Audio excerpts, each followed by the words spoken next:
Сегодня в Копенгагене прошел форум по деколонизации России. Это очень важное мероприятие. Почему? Потому что это дает голос колонизированным народам высказать свою позицию и донести до мирового сообщества правду о том, в каком состоянии находятся эти колонизированные народы, и донести правду о том, что эти колонизированные народы хотят освободиться от русской кабалы.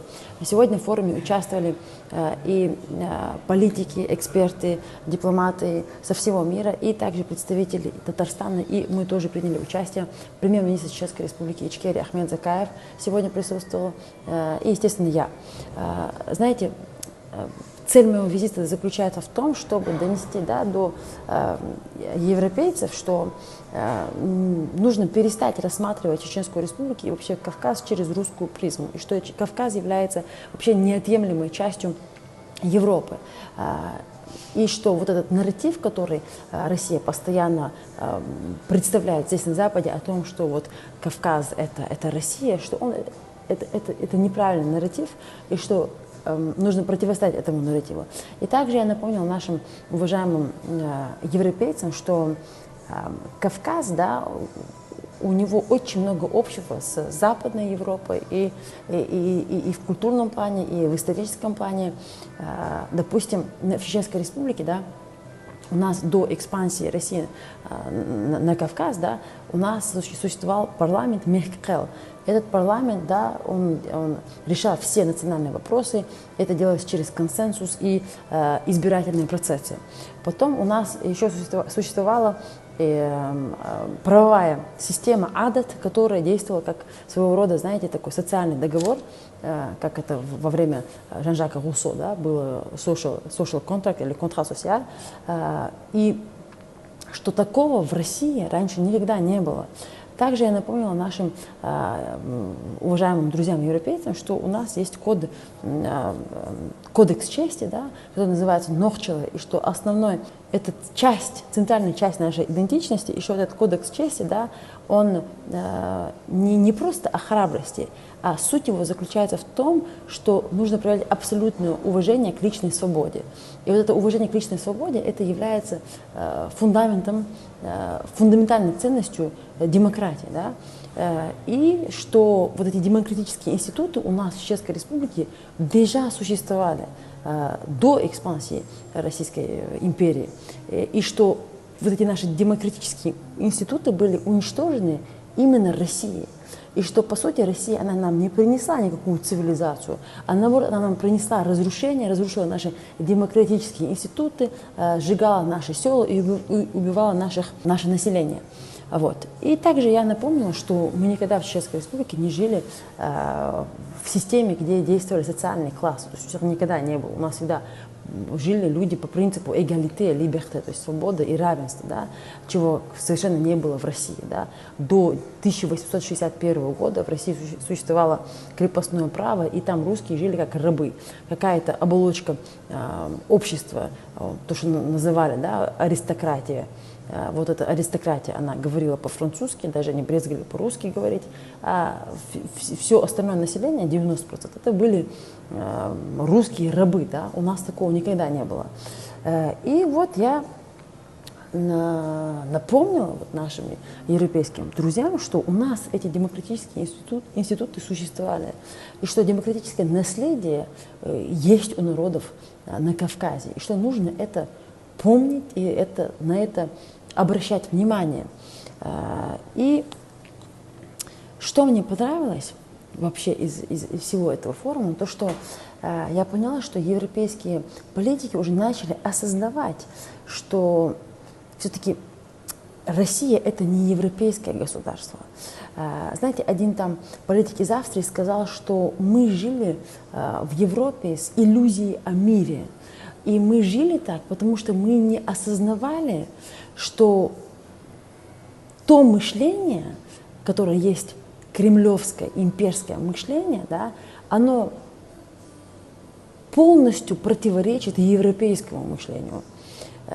Вот. И это, конечно, меня обрадовало, потому что это говорит о том, что уже европейцы начинают осознавать, что Россия это все-таки не европейское государство. Знаете, есть такой историк американский, его зовут Джордж Вернадский, и он сказал, в своей книге, что геополитически рассуждая, Россия никогда не была Восточной Европой, а Россия является Западной Евразией, и что нужно ее рассматривать как Западную Евразию. И это о чем говорит? Это говорит о том, что Восточная Европа – это Кавказ, а после Кавказа там уже никакой Восточной Европы нету. Вот. И многие политики подчеркнули, что ключ вообще к стабилизации в Европе лежит в Украине, что нужно поддерживать Украину, и что победа в Украине, да, она позволит России трансформироваться в демократическое государство, и что после этого уже можно будет с Россией вести диалог. Вот. И в заключение я хотела бы поблагодарить организаторов этого форума, Олега Магалецкого и украинский дом в Дании, Ukrainian House in Denmark. Thank you very much for having me here. It's a great honor for me to be here. Благодарю за приглашение. В Европе политическая элита склонна спрашивать у русских, кто такие чеченцы и что представляет собой Кавказ, но редко спрашивает нас, чеченцев, кто мы такие и как сами видим происходящее. К сожалению, в западном сознании часто остается именно российская версия Чечни. Итак, кто такие чеченцы и в чем состоит наша идентичность? Французский антрополог Эрнест Шантр в своей работе «Антропологические исследования на Кавказе» описывал чеченцев как французов Кавказа. Александр Дюма в книге «Кавказ» писал: «Среди чеченцев каждый человек – рыцарь, и каждый человек – король». До российской экспансии у чеченцев существовал Мехкел, традиционный народный парламент. Это демократическое собрание управляло делами нации через консенсус и выборность, доказывая, что на Кавказе сформировалась функциональная представительная политическая система. Мехкел действовал на основе адата, обычного права, который обеспечивал правовую основу управления и служил своего рода общественным договором задолго до того, как Руссо популяризировал этот термин в Европе. В Чечне не существовало социальных классов, и мы всегда жили по принципам эгалите и либерте, за которые французам пришлось бороться в XVIII веке. Нейтральное место в нашей идентичности занимает Чеченский кодекс чести Нохчала. Он заключается не только в храбрости, его суть в абсолютном уважении к личной свободе, что является основополагающим условием любой демократии. Подобного кодекса никогда не существовало, и даже сегодня его нет в России. Вопреки российскому нарративу, чеченское общество было децентрализованным и грамотным. Задолго до появления русских советских школ образование было приоритетным в Чечне. Почти в каждом селе действовали школы, известные как хюжри, обеспечивая население умение читать и писать. Именно благодаря этой интеллектуальной основе такие легендарные герои, как Абрег Зелимхан из Харачоя, вели переписку арабским шрифтом. И это было знаком развитой интеллектуальной связи с широким исламским миром. Чеченский язык считается одним из древнейших языков и относится к древней нахской ветви. До сталинской эпохи нация переживала интеллектуальный расцвет, выходили многочисленные журналы и газеты на чеченском языке с использованием латиницы. Этот период языковой модернизации был резко прерван в 1938 году, когда Сталин насильственно перевел язык на кириллицу. Это было сделано не ради удобства, а как стратегический шаг для разрыва чеченцев с существовавшей литературой и усиления культурного контроля Москвы.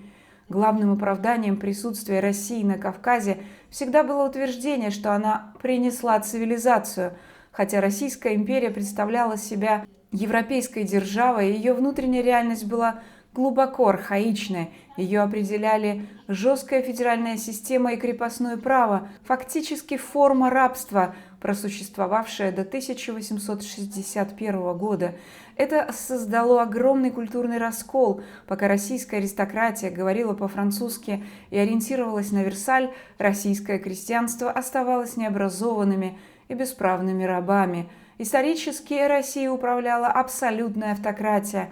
Она никогда не обладала по-настоящему демократическим правительством или фундаментальными демократическими ценностями. По культуре и по своей природе Россия никогда не была демократией и потому никогда не функционировала как демократическое государство.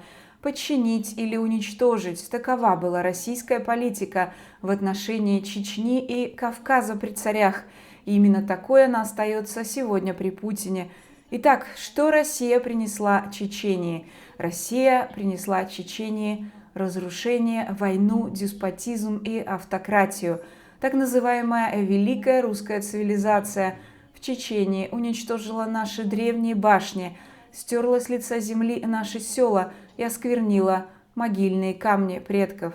Эта цивилизация, в кавычках, привела к вытеснению нашего родного языка из официальной сферы и насильственной русификации наших песен, традиций и истории. Сегодня чеченский язык преподается в школах лишь 1 час в неделю. Наш родной язык находится на грани исчезновения, а нам отказывают в праве его защищать.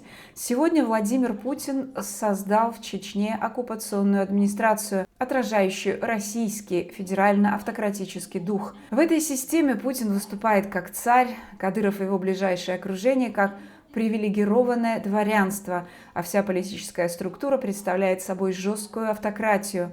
Россия дважды уничтожала наши демократические институты. Сначала традиционный национальный совет, а затем парламент Чеченской республики Ичкерия. На их месте Россия построила систему, основанную на подавлении, отсутствии реальной политической конкуренции и полной зависимости от центра. Особенно опасно то, что Россия последовательно разрушает ключевую основу нашей идентичности – кодекс чести Нохчалла.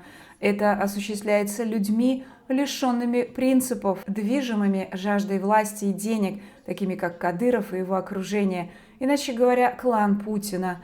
На чеченской территории Путин фактически позволяет своему протеже и его подчиненным унижать, подавлять и запугивать чеченский народ. Эти практики напоминают отношения между помещиками и крепостными в Российской империи. Кадыров не чеченское явление, он продукт российской политической системы, сформированный в духе подчинения, страха и личной преданности режиму, именно тех элементов, которые составляют ДНК российского мышления и культуры.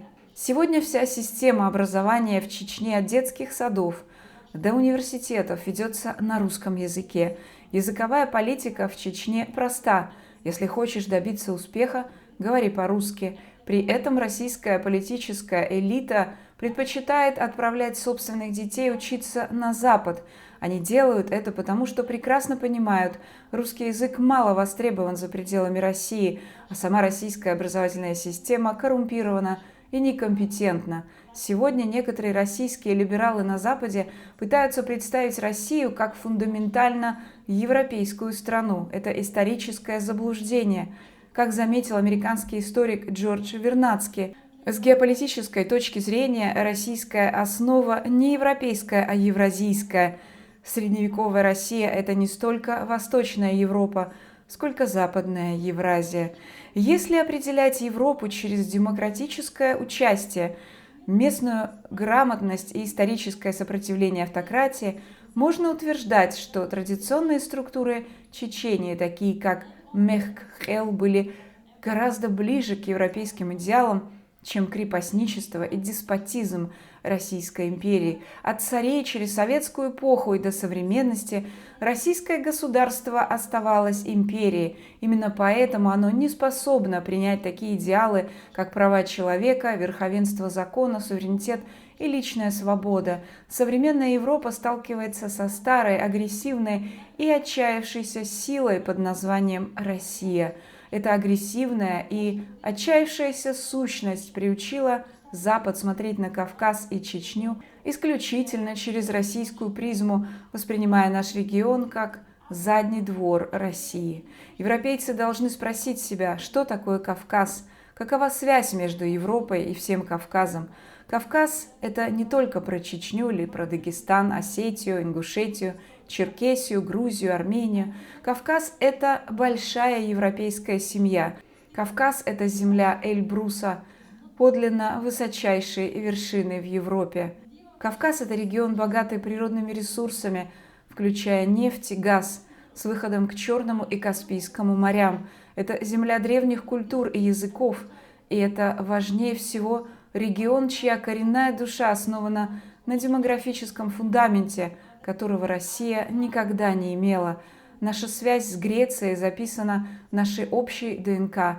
Греки не просто отправили Ясона в Колхиду за золотом, они увидели в Кавказе отражение собственного мира, землю высоких гор, независимых городов-государств и непокорной любви к свободе. Когда греки поместили миф о Прометее на Кавказ, они поместили символ человеческого просвещения в единственный регион, достаточно величественный, чтобы его удержать. Британский поэт лорд Байрон прекрасно выразил этот дух. Горы Кавказа – истинная колыбель европейской души, где воздух слишком разрежен, чтобы тиран мог дышать. Борьба в Чечении – это не вопрос сепаратизма или мятежа, это борьба за республиканизм и демократию. Если мы продолжаем считать Кавказ и Чечению российскими, мы становимся соучастниками стирания уникальной европейской цивилизации. Мы игнорируем тот факт, что пока Россия строила автократию, протянувшуюся от Тихого океана, народы Кавказа сохраняли одни из древнейших демократических традиций нашего континента. Пора вернуть Кавказ домой в нашем сознании. Пора вернуть Чечению домой в нашем сознании. Мы должны признать, что борьба за достоинство в Грозном – это та же борьба за достоинство, которая определяла эпоху просвещения в Париже, Лондоне и Афинах. Кавказ – это Европа, демократия, его наследие. И пора перестать позволять России убеждать нас в обратном. Современная Европа сегодня сталкивается со старой, агрессивной и отчаявшейся державой, потому что не отреагировала тогда, когда появились первые тревожные сигналы. Если бы Россию остановили в Чечении 30 лет назад, сегодняшней войны в Европе не существовало бы. История вновь доказала, Чечения – неотъемлемая часть Европы, а ее трагедия стала прологом настоящего. Признав Чечению неотъемлемой частью европейской семьи, мы не просто исправим карту, мы почтим демократический дух, который чеченские горцы, да и другие кавказцы защищали 1000 лет. Наконец, не будем забывать, что за последние 30 лет Россия совершила в Чечении масштабные военные преступления, приведшие к гибели 300 тысяч чеченских мирных жителей, включая 42 тысячи детей. К нашему глубокому сожалению, российские власти и даже российские либералы пытаются скрыть эти зверства за риторикой вроде «мы вас цивилизовали», «мы построили вам города», «мы вас кормим». В Чечении Россия применяла внесудебные убийства, неизбирательные бомбардировки, насильственные депортации и систематическое подавление нашего языка. Государство не может заявлять, что оно кого-то цивилизует, прибегая к подобным варварским методам. Именно поэтому Россия никогда не была цивилизованной страной и не имеет права поучать других вопросам цивилизации или морали. On civilization for Murad.